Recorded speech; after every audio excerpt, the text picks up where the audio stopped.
wabarakatuh. Perkenalkan, nama saya Ridwan Harun Rangkuti dari Prodi Kesejahteraan Sosial A4 Pagi.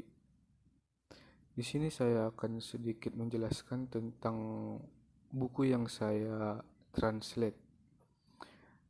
Baiklah, mari menuju ke materi yang pertama dalam buku yang saya translate, yaitu Revolusi Kognitif. Kritik dan ketidakpuasan terhadap behaviorisme memuncak dalam sejumlah peristiwa. Semuanya terjadi pada tahun 1956, yang secara kolektif disebut sebagai revolusi kognitif. Revolusi kognitif 1956. Yang pertama yaitu pada pertemuan di Massachusetts Institute of Technology atau MIT, Chomsky memperkenalkan teori bahasanya. Miller mempresentasikan makalah tentang angka ajaib 7 dalam memori jangka pendek, dan Newell dan Simon mempresentasikan makalah tentang mesin teori logis. Dengan makalah lebih lanjut oleh Newell dan Simon membanggakan ke dalam pemecahan masalah umum. Yang kedua yaitu upaya sistematis pertama untuk menyelidiki pembentukan konsep atau pada orang dewasa dari perspektif psikologis kognitif dilaporkan. Yang ketiga yaitu di Dartmouth College, New Hampshire, 10 akademis bertemu untuk membahas kemungkinan memproduksi program komputer yang dapat berperilaku atau berpikir secara cerdas. Berikutnya yaitu ciri-ciri utama sains. Sebagian besar psikologi dan filsuf sains mungkin akan setuju bahwa agar suatu disiplin disebut sains, ia harus memiliki karakteristik tertentu. Yang pertama yaitu fitur utama sains adalah materi pembelajaran yang dapat ditentukan. Yang kedua, konstruksi teori. Ketiga, pengujian hipotesis. Keempat, metode empiris. Berikutnya yaitu beberapa keyakinan umum dan pandangan alternatif tentang sains dan metode ilmiah.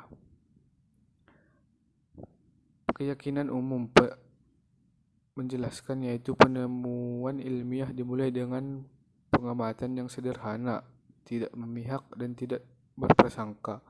Ilmuwan hanya mengambil sampel dunia tanpa prasangka, ekspektasi atau teori yang telah ditentukan sebelumnya. Tampilan alternatif menyebutkan tidak ada yang namanya observasi tanpa prasangka. Pengamatan selalu selektif, interpretatif, prastruktur, dan terarah. Kita harus memiliki setidaknya beberapa gagasan tentang apa yang kita cari.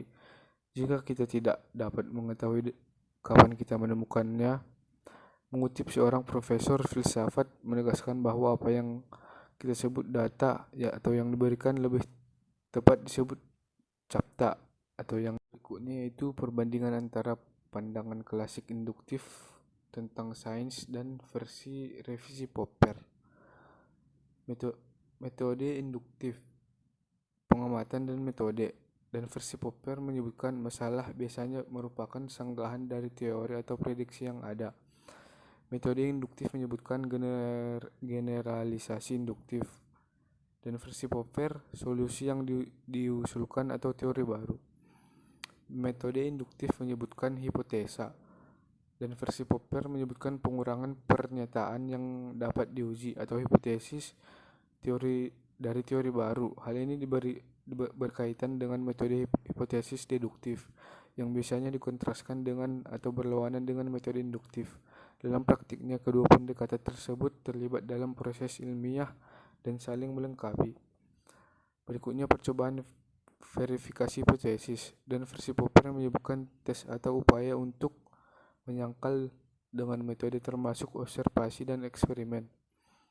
Berikutnya bukti atau bantahan.